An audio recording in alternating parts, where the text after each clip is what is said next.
Hi everyone, welcome to Learning Impact. In today's lecture, we will discuss social stratification, its definition, principles, and examples. An example, we will take the Indian caste system and the Pakistan caste system. So let's start. Okay, social stratification has been defined by different sociologists in different way. We will discuss the first definition which we will discuss is the definition which was given by Lundberg. Before we discuss the definition, we will look into his brief biography. Lundberg was his full name is George Andrew Lundberg, and he was an American sociologist, and he wrote a book which was known as the Can Science Save Us? And this book was arguing that sociology should be considered as a science. And he was also the neo-positivist who focused on more inductive approach rather than deductive. And he was critical of the Chicago School of Sociology. Chicago School of Sociology is a school of thought in sociology and criminology which originated at the University of Chicago. That's why it is known as the Chicago School of Sociology. And its time era is about 1915 to 1935, which is considered the golden age of sociology. He was critical of it because he believed that the methodology which Chicago School of Sociology has adopted, it is not too valid, it is not too reliable. So he criticized this methodology. It was his brief biography. Now let's discuss that how Lundberg defines social stratification. Lundberg said that stratified society is one which is marked by inequality, by differences among people that are evaluated by them as being lower and higher. It means that a stratified society is a society where there are stratum. There are layers into which individuals have been assigned. There are categories in which individuals have been, categorized. So it is marked by inequality. Inequality means that the cultural value rewards, they hadn't been distributed evenly among the members of the society. This is called inequality. So a stratified society emerges when there is inequality. And what kind of inequality? That the differences among people are evaluated by them as being lower and higher. When the concept arises that such individuals who have a particular occupation or who have a particular race, they'll be classified as members of a upper caste, and those will be the member of the lower stratum. Then the stratified society emerge. When the concept of upper and lower emerge, it leads to the emergence of the stratified society. This was the definition given by Lundberg. Then the other definition which was given by the P.S. Sorokin. P.S. Sorokin, let's discuss his brief biography. His full name was Petr Alexandrovich Sorokin, and he was a Russian-American sociologist. He gave social cycle theory. In sociology, the social cycle theory means that the stages which a sociologist give for the through which the society pass and it develop, this is in the form of cycle. Means that individual when the society from where it gets started, it will pass through all stages and will then repass from that point. So it move in a circle. But in case of the other theories like the linear development theory, which focus that on some stages the society pass through that stage and then they do not repass from the past stages. So in case of the social cycle theories, you might hear about the cyclic theory of Ibn Khaldun. He gave the stages of the rise and fall of society, and this was a kind of cyclic concept because he believed that society passed through this rise and fall cycle in a continuous manner. Okay, then he also gave other concepts in sociology like social differentiation, social stratification, and social conflict.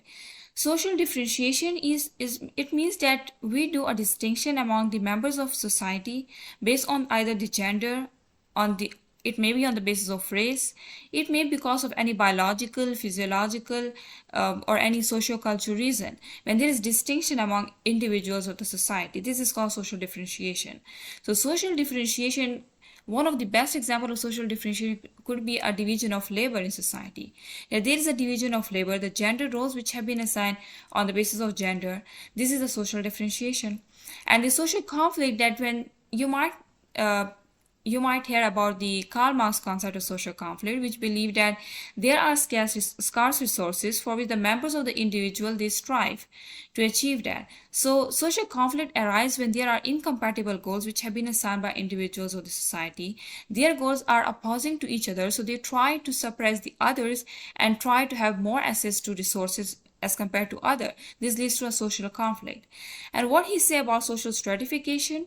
He said that social stratification means the differentiation of a given population into heretically superimposed classes. It involves the distribution of unequal rights and privilege among the members of the society. Means that there is a differentiation, the individual, the given population, or we can say the members of the society has been differentiated, has been categorized into heretically superimposed classes. Heretically means that is in opposite to each other. So they have been categorized into different stratum in which the individuals, there is a concept of the upper and lower class. So there is a concept of the superimposed class and the suppressed class. And it involves the distribution of unequal rights and the privileges. Means that the rights and privileges which culturally value rewards, they have been unevenly distributed among the members of society, which leads to the social stratification. So this is how P.A. Sorokin defines social stratification. Okay, then there are some principles of social stratification. There are 4 principles which has been clarified by the John J. Mashonis, who say that these are actually the principles that underlie the social stratification. What are these? First is that social stratification is a trait of society. It is not simply a reflection of individual differences. It means that we might think of social stratification as mostly associated with the individual differences, means the ability differences, that one individual who is able to do hard work, they will have more access to resources, or they will achieve more academic goals in his life, and in that way he will move up in a social stratification and will gain the upper stratum. But it is not always the case. Social stratification could be a result of the structure of society. It is not only the reflection of the individual difference. How it is a reflection of the society structure? Social stratification can be determined by the structural factors of the society. It might include for example, that how much corruption, nepotism exists in the society. It also affects the social stratification. And it also that what is the occupational structure of the society, like what kind of classes exist in society. Either it is upper, middle, or lower class, either it is on the basis of caste, or it is on the basis of race. What kind of social stratification exists, and what kind of occupational structure and the prestige rating exists in society. It is mostly maintained in society because it is supported by the structure. So we can say that social stratification is not something solely associated with the individual differences. It could be because of the structure that actually perpetuate the social stratification. And the second principle is that social stratification carries over from generation to generation. An individual who is born into a middle class family, they will have unequal access to the resources compared to those who have born into the upper class. And this is how the parents, the forefathers, they transferred their social stratification, their social stratum into which they were assigned to their next generation. And this way the social stratification carries from one generation to another. And then the third is that social stratification is universal, but it is variable. Means that it exists in each and every society. For example, if we take the gender stratification, social stratification on the basis of gender, it is universal. It exists in each and every society. No society can claim that they have a perfect equality and there is no stratification on the basis of gender. But this social stratification is variable because it is dependent on the culture of a society. It depends on the social context. It depends that what is the cultural reward, what is actually the cultural value rewards of that society, what actually they value.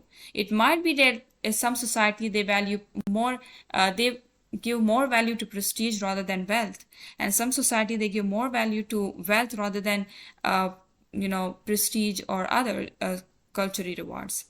So social stratification is always universal, but it is variable, depend on the kind of society in which it exists. And the fourth principle is that social stratification involves not just inequality, but it also beliefs as well. It is the beliefs which actually maintain the social stratification. For example, the Indian caste system, it is in Indian society for decades, and it exists and it has been maintained by the belief that it is something ordained by God. So it is the belief, we can say the Hinduism, which actually propagate this Indian caste system. It is the ideology which actually support the social stratification. That's why it has been maintained for decades. So these are the four principles that it is not, social stratification is not only the trait, it is not only a reflection of individual difference, but it's also a trait of society, and also that it carries from generation to generation, it is universal. And the fourth is that it is not just inequality, but it also belief that actually propagate this inequality. Okay, then what are the examples of social stratification? There are many examples of social stratification. For example, slavery system, the caste system, the state system, class system, gender stratification, global stratification even. It is not necessary that social stratification will exist between the members of a single nation. It might be that there is a global stratification, which is the stratification that exists among the nations. There are some nations that have been classified as the most industrialized, then the industrializing nations, and then the least industrialized. So these all are we can also call them the the types of the social stratification. These are all the examples. In this lecture, we will discuss two examples of the social stratification, that is Indian caste system and the Pakistan caste system. Okay, here is the Indian caste system. Indian caste system has been defined according to the occupation. They have been assigned different occupations for different stratum. For example, for Brahmins, their occupation are mostly defined by Indian society as priests and academics. Also the Kshatriyas, who are rulers, administrators, and warriors. Then Vaishyas, who are artisans, the farmers, merchants. Then Shudras, who are manual laborers. Manual laborers include those like carpenters, there might be the mechanics, the plumbers. And then the Dalits, who are untouchable, who are considered untouchable, and they are mostly the street cleaners. Most desirable, those jobs who are least desired in the Indian society has been assigned to Dalits. So this is how the Indian society has been divided into different castes. Then the Pakistan caste system, that is the Ashrafs, Ajlaf, and Arzals. Ashrafs are, and this Pakistan caste system is not, it is dependent on the occupation, but at the same time, it has been borrowed from the Indian caste system. Like those Indians who were from the upper caste and who then converted to Muslim, who then become a Muslim, they were classified as Ashrafs, who are now part of the Pakistan as at the time when they migrated to Pakistan at the time of independence. Those who were from the upper caste of India, who were Hindus, who were from upper caste, and they converted to Muslims, and then they migrated to Pakistan. Now they are classified as Ashraf. So they are mostly considered as that of foreign blood, because they also include those people who invaded India. Okay, so the titles that are associated with the Ashrafs, they are Sayyid, Sheikh, Mirza. These are the titles that have been associated with the Ashrafs. These are mostly the title which these people they use as a last name. Then Ajlaf, they are those people who are mostly associated with the occupation like agriculture, and they had also a part in the armed forces, Pakistan military forces. So there are some titles like Jars, Butts, Rajput, Awans. These are the titles that these people use as a last name. Then the Arzals, who the least desirable jobs in a Pakistan society has been defined for these lower caste people, Arzals. It includes the least paying jobs, and this has been classified as a least class, and they are mostly considered as that of the lowest of blood. The Ashrafs are considered that of foreign blood, and the Arzals, they are considered as lowest of blood. And they are mostly those who are laborers, who are factory workers, who are butchers, barbers.